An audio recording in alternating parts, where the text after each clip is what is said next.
অসমলৈ প্ৰথমতে কোন প্ৰজাতিৰ লোকসকল আহিছিল? Which species of people first came to Assam?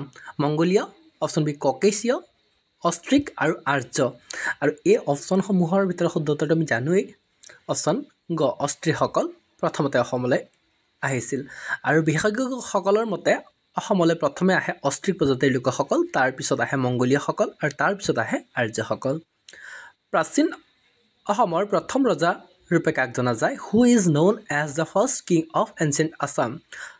অপশ্যনসমূহত মহিৰংগ দানৱ, হৰ্তাকাসুৰ, ৰত্নাসুৰ, নৰকাসুৰ। আৰু ইয়াৰ উত্তৰটো আমি জানো নহয়নে যে মহিৰংগ দানৱ। Okay.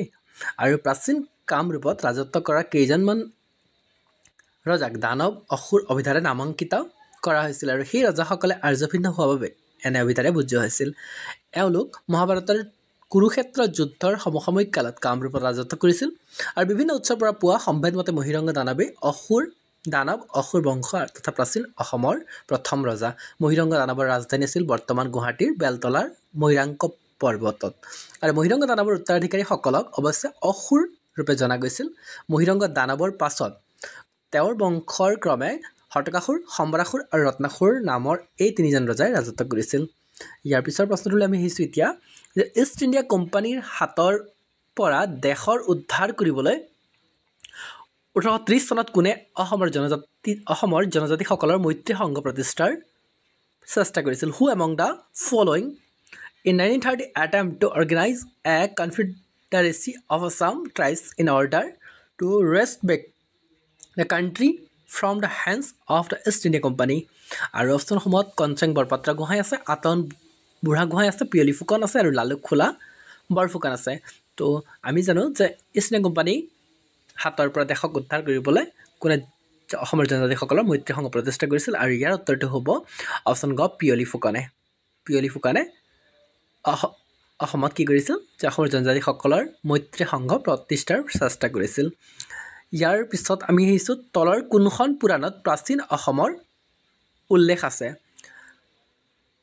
Which of the lower Puranas contains references to ancient Assam? A Markandeya, option B Skanda, option C বা অপশ্যন ডি নাৰদীয় আৰু ইয়াৰ পিছত আছে বিষ্ণু। আৰু ইয়াত কোড কেইটামান দিয়া আছে আৰু কোডসমূহ হৈছে যে 1 and 4, 4, 2, 3, 4 আৰু অপশ্যন ডি বা ঘত দিয়া আছে 1, 2, 3 and 4 এই সকলোবোৰ। আৰু ইয়াৰ উত্তৰটো হ'ব অপশ্যন ঘ, অৰ্থাৎ কি হ'ব যে মাৰ্কণ্ডেয়, স্কন্ধ, নাৰদীয়, বিষ্ণু পুৰাণ এই সকলোতে আমাৰ প্ৰাচীন অসমৰ কথা পুৰাণত উল্লেখ আছে। তো মণিপুৰৰ ৰজা জয়সিংহৰ জীয়ৰী কুৰংগনয়নীক কোনজন আহোম ৰজালৈ বিয়া দিয়া হৈছিল? Name of the Ahom monarch who was offered the hands of Kuranganayani daughter of Jaisingha the raja of Manipur. আৰু অপশ্যনসমূহত ক ৰুদ্ৰসিংহ, ৰাজেশ্বৰ সিংহ, প্ৰমত্ত সিংহ, শিৱসিংহ। আৰু ইয়াৰ শুদ্ধ উত্তৰটো ওলাই পৰিছে নহয়নে যে ৰাজেশ্বৰ সিংহই তাৰমানে কি কৰিছিল যে মণিপুৰৰ ৰজা জয়সিংহৰ জীয়ৰী কুৰংগনয়নীক বিয়া কৰিছিল আমাৰ ৰাজেশ্বৰ সিংহই। ইয়াৰ পিছত প্ৰশ্নটো হৈছে মৰঙী খোৱা গোহাঁইৰ দেশৰ শাসনকৰ্তা আছিল কোৰ শাসনকৰ্তা? আৰু অপশ্যনসমূহত দিয়া আছে মৰঙী, শলাল আৰু কামৰূপ। আৰু ইয়াৰ উত্তৰটো হ'ব মৰঙী খোৱা গোহাঁই মৰঙীৰ শাসনকৰ্তা আছিল। আহোম সাম্ৰাজ্যক সমগ্ৰ ভাৰতৰ ভিতৰত এক ক্ষমতাশালী ৰাজতন্ত্ৰ হিচাপে গঢ় দিয়াৰ আশা কোন আহোম ৰজাই কৰিছিল? হু Ahom monarch hoped to make the Ahom kingdom an important power in India? আৰু ইয়াৰ অপশ্যনসমূহ হ'ব প্ৰতাপ সিংহ, গদাধৰ সিংহ, ৰুদ্ৰসিংহ, চুহুংমুং। আৰু ইয়াৰ উত্তৰটো হ'ব যে আহোম সাম্ৰাজ্যক সমগ্ৰ ভাৰতৰ ভিতৰত এক ক্ষমতাশালী ৰাজতন্ত্ৰ হিচাপে গঢ় দিয়াৰ আশা কৰিছিল আমাৰ ৰুদ্ৰসিংহই। আৰু ৰুদ্ৰসিংহৰ আহোম নাম হৈছে চুখ্ৰংফা, ঠিক আছে। আৰু সৰুতে তেওঁ লাইকোৱাৰ নামেৰে পৰিচিত আছিল। ইয়াৰ পিছৰ প্ৰশ্নটো হৈছে দেশত অসমক বংগৰ পৰা পৃথক কৰি এজন চিফ কমিছনাৰৰ অধীনলৈ অনা হৈছিল। Assam was separated from Bengal and was put under A chief commissioner in the year. আৰু অপশ্যনসমূহত 1874 দিয়া আছে, 1871, 1890 আৰু 1930 আছে। আৰু ইয়াৰ শুদ্ধ উত্তৰটো অপশ্যন ক হ'ব, অৰ্থাৎ 1874, ঠিক আছে। ইয়াৰ পিছৰ প্ৰশ্নটো হৈছে মোৱামৰীয়া বিদ্ৰোহৰ সময়ত যেতিয়া মোৱামৰীয়াসকলে ৰংপুৰ অধিগ্ৰহণ কৰিছিল তেতিয়া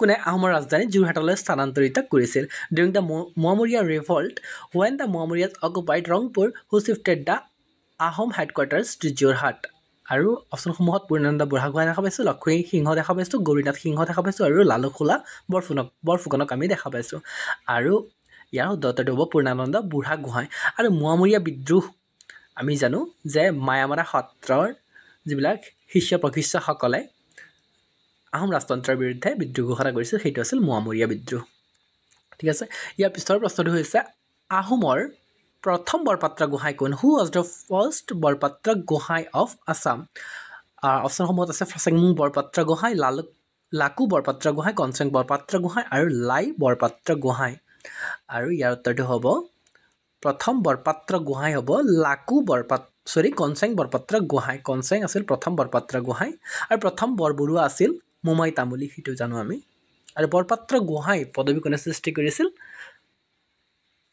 জানো নহয়নে আমি বৰপাত্ৰ গোহাঁই আৰু তেওঁ আছিল চুহুংমুং কোচ বংশৰ প্ৰতিষ্ঠাতা কোন আছিল which was the founder of Koch dynasty অপশ্যনসমূহত আছে নৰকাসুৰ ৰঘুনাৰায়ণ বিশ্বসিংহ আৰু মহেন্দ্ৰ নাৰায়ণ ইয়াৰ ভিতৰত শুদ্ধটো হ'ব বিশ্বসিংহ কোচ সাম্ৰাজ্য প্ৰতিষ্ঠা কৰিছিল আৰু ইয়াৰ পিছৰ প্ৰশ্নটো হৈছে কোচ মুদ্ৰাবোৰক ডেছ নামেৰে জনা গৈছিল the Koch coins were known as অপশ্যনসমূহত দিয়া আছে মোহৰ টাকা নাৰায়ণী আৰু টংকা আৰু ইয়াৰ উত্তৰটো হ'ব নাৰায়ণী আছিল কোচসকলৰ মুদ্ৰা ইয়াৰ পিছলৈ আহিছোঁ আমি যে কোনজন আহোম স্বৰ্গদেউ বামুণী কোঁৱৰ নামেৰে জনাজাত আছিল বা বামুণী কোঁৱৰ নামে জনাজাত হৈছিল আৰু which Ahom king is known as Bamuni Konwar অপশ্যনসমূহত আছে চুজানফা চুডাংফা চুপিমফা আৰু চুহেনফা আৰু ইয়াৰ উত্তৰটো আমি জানোৱেই নহয়নে তাৰপিছত চুডাংফাক বামুণী কোঁৱৰ নামেৰে জনা গৈছিল আৰু চুডাংফাই স্বৰ্গোৱাত ৰাজধানী পাতিছিল আৰু আহোম স্বৰ্গদেউ চুডাংফা 1397 চনত ৰাজপথত বহে আৰু জীৱনৰ আদিছোৱা সময় এক ব্ৰাহ্মণৰ ঘৰত